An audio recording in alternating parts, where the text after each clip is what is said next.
Dear student, the study point के YouTube channel में आपका स्वागत है। आज हम यूपी टीपीएससी पीटी एग्जाम से संबंधित प्रश्नों को हल करेंगे। ठीक है। प्रश्न हमारा है राज्य के नीति निर्देशक तत्व से संबंधित ना। 11वां क्वेश्चन हमारा है, नीति निर्देशक तत्व को कार्यान्वित करने के लिए क्या मूल अधिकारों का हनन हो सकता है? तो कुछ का क्या हो जाएगा आंसर? कुछ का। एसएससी में आया हुआ प्रश्न है, एमटीएस 2019 में। अच्छे से तैयार कर लीजिएगा इसे। चलिए आगे चलते हैं। भारतीय संविधान के निम्नोक्त भागों में से किस एक में न्यायपालिका तथा कार्यपालिका के पार्थक्य का प्रावधान है? तो आपका आंसर हो जाएगा डी, राज्य के नीति निर्देशक सिद्धांत।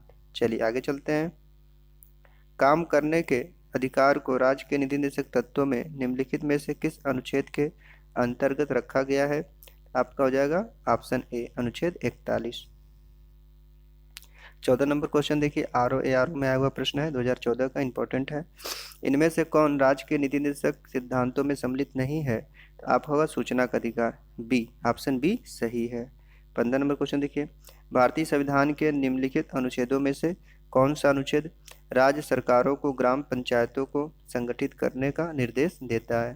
तो आपका ऑप्शन सी हो जाएगा, अनुच्छेद 40। ठीक है, एमटीएस 2014 में आया, इंपॉर्टेंट प्रश्न है। चलिए 16 नंबर क्वेश्चन देखते हैं। संविधान के किस अनुच्छेद में न्यायपालिका का कार्यपालिका से पृथक्करण का उल्लेख किया गया है?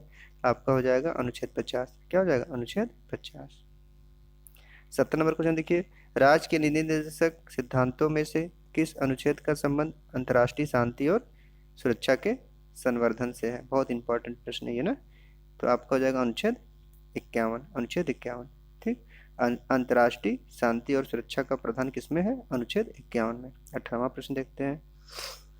करा है, भारतीय संविधान के किस अनुच्छेद द्वारा निम्न दुर्बल वर्गों को शिक्षा संबंधी सुरक्षा प्रदान की गई है? आपको होगा अनुच्छेद 46। किसमें बातें कही गई हैं? अनुच्छेद 46 में। चलिए 19वां प्रश्न देखते हैं। राज्य के नीति निर्देशक तत्वों का उल्लेख भारतीय संविधान के किस भाग में है? आपका हो जाएगा भाग 4 में। ठीक, देखिए एनटीपीसी 2016 में आया प्रश्न है। 20वां क्वेश्चन देखते हैं, निम्नलिखित संविधान के किस अनुच्छेद में राज्य के नीति निर्देशक तत्वों का उल्लेख है? तो आपका हो जाएगा अनुच्छेद 36 से 51, ऑप्शन डी सही है। ठीक, चलिए अगला देखिए 21 नंबर प्रश्न देखिए, संविधान का वह कौन सा भाग है जो संविधान के निर्माताओं के मस्तिष्क और उद्देश्यों को प्रतिबंधित करता है? तो आपका हो जाएगा राज्य के नीति निर्देशक तत्व, ए सही है। 22वां प्रश्न देखते हैं, एनटीपीसी 2016 का है, राज्य के नीति निर्देशक तत्व में क्या शामिल है जो मूल अधिकार में नहीं है?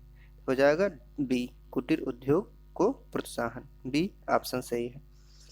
23वां प्रश्न देखिए, किसी नीति निर्देशक सिद्धांत को प्रायः समाजवादी माना जाता है? ठीक, तो यहाँ पे किसी ने वो किस नीति निर्देशक सिद्धांत को प्रायः समाजवादी माना जाता है? तो आपको हो जाएगा ग्राम पंचायतों की स्थापना, सी ऑप्शन सही होगा। कौन सा? सी। 24वां प्रश्न देखिए, राज्य के नीति निर्देशक तत्वों में निम्नलिखित में से किन किन प्रकार के सिद्धांत अंतर्निहित हैं? आपको हो जाएगा उपयुक्त सभी ना, आर्थिक सिद्धांत, सामाजिक सिद्धांत, प्रशासनिक सिद्धांत। ठीक, 25वां प्रश्न देखिए, क्वेश्चन हमारा, निम्नलिखित निर्देश सिद्धांतों में से वह सिद्धांत कौन सा है जिसे गांधीवादी सिद्धांत कहा जाता है? आपको हो जाएगा ए, स्वशासन के प्रभावी एकलों के रूप में ग्राम पंचायत का संगठन। ठीक, 26वां प्रश्न आइए देखते हैं, 2015 में आया यूपी पीसीएस में। नीति निर्देशक तत्व का महत्व किसके लिए है? आपका हो जाएगा राज्य के लिए। किसके लिए? राज्य के लिए। भारत के किस राज्य में समान नागरिक संहिता लागू है? आपका हो जाएगा गोवा। 28वां प्रश्न देखिए, भारतीय संविधान में राज्य के नीति निर्देशक सिद्धांत को किस मुख्य कारण से सम्मिलित किया गया है? तो आपका हो जाएगा आंसर डी, कल्याणकारी राज्य की स्थापना के लिए। चलिए आगे चलते हैं। मूलभूत संविधान में कौन से भाग में राज्य लोक कल्याण की संकल्पना सम्मिलित की गई है? आपका हो जाएगा ए ऑप्शन, राज्य के नीति निर्देशक तत्व में। आइए 30वां प्रश्न देखते हैं, संविधान का कौन सा अंश भारत के नागरिकों को आर्थिक न्याय प्रदान करने का संकेत करता है? तो हो जाएगा आपका ऑप्शन बी, राज्य के नीति निर्देशक तत्व।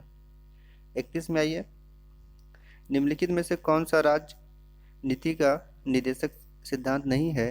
ठीक है, निम्नलिखित में से कौन सा राज्य नीति का नीति निर्देशक सिद्धांत नहीं है ना? तो ये आपका आया है 2016 में। ठीक है, तो इसका आंसर आपका बन जाएगा सी। ठीक, क्या हो जाएगा? निजी संपत्ति की समाप्ति। ठीक, अच्छे से तैयार कर लीजिएगा इसे, ये इंपॉर्टेंट प्रश्न है। चलिए 31 में हम देखते हैं, भारतीय संविधान का कौन सा अंग समाजवादी व्यवस्था स्थापित करने की प्रेरणा देता है? आपका हो जाएगा ऑप्शन डी, नीति निर्देशक तत्व।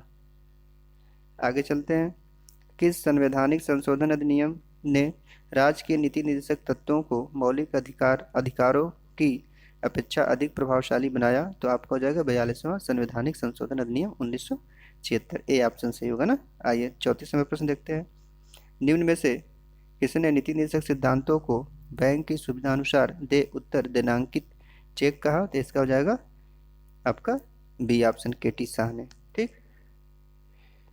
35वां प्रश्न देखते हैं, भारतीय संविधान में राज्य के नीति निर्देशक सिद्धांतों को सम्मिलित करने के पीछे मुख्य उद्देश्य क्या था? तो आपका हो जाएगा सी ऑप्शन, कल्याणकारी राज्य की स्थापना करना। 36 नंबर में आइए, संविधान में राज्य के नीति निर्देशक तत्वों को शामिल करने के पीछे क्या उद्देश्य है? आपका हो जाएगा सामाजिक आर्थिक लोकतंत्र की स्थापना। डी ऑप्शन सही है। आइए 37 नंबर में आते हैं, राज्य के नीति निर्देशक सिद्धांत राज्य के नीति निर्देशक तत्व नहीं है? तो आपका हो जाएगा ए, वैज्ञानिक मनोभाव के विकास का। ठीक, बीपीएससी 2000 का प्रश्न है। आगे चलते हैं, 38 में संविधान में कल्याणकारी राज्य का आदेश दिया जाता है? तो आपका हो जाएगा ऑप्शन बी, नीति निर्देशक तत्वों में। ठीक,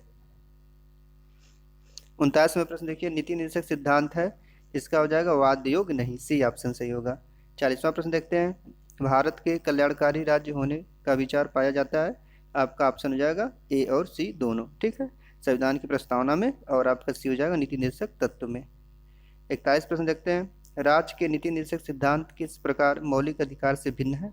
आपको हो जाएगा ए, राज्य के नीति निर्देशक सिद्धांत परिवर्तनीय नहीं है जबकि मूल अधिकार परिवर्तनीय है। 42 प्रश्न देखिए, एक कल्याणकारी राज्य के निर्देश आदर्श वर्णित है? तो आपका हो जाएगा ऑप्शन बी, राज्य के नीति निर्देशक तत्व में। चलिए 43 में देखते हैं, भारत के संविधान में अंतर्राष्ट्रीय सुरक्षा को प्रोत्साहन देना सन्निहित है? आपका हो जाएगा आंसर सी, राज्य के नीति निर्देशक तत्व में। 44 नंबर क्वेश्चन देखते हैं, समान कार्य के लिए समान वेतन भारत के संविधान में सुनिश्चित किया गया है? किसमें किया गया? तो आपका हो जाएगा राज्य के नीति निर्देशक सिद्धांत का अंग है। डी ऑप्शन सही है। आइए 45वें प्रश्न देखते हैं, भारतीय नागरिकों के लिए एक समान सिविल संहिता प्राप्त करने की बातें कही गई हैं? आपको अनुच्छेद 44 में। ए ऑप्शन सही है। ठीक, 46वें प्रश्न देखते हैं, भारतीय संविधान में राज्य के नीति निर्देशक तत्व ग्रहण किए गए हैं? तो ये बहुत इंपॉर्टेंट प्रश्न है आपका भी, आयरलैंड के संविधान से। तो ये सारे प्रश्न इंपॉर्टेंट, एक बार अच्छे से देख लीजिएगा और वीडियो को शेयर कर लीजिए, शेयर करिएगा अपने फ्रेंड के नंबरों पे ना।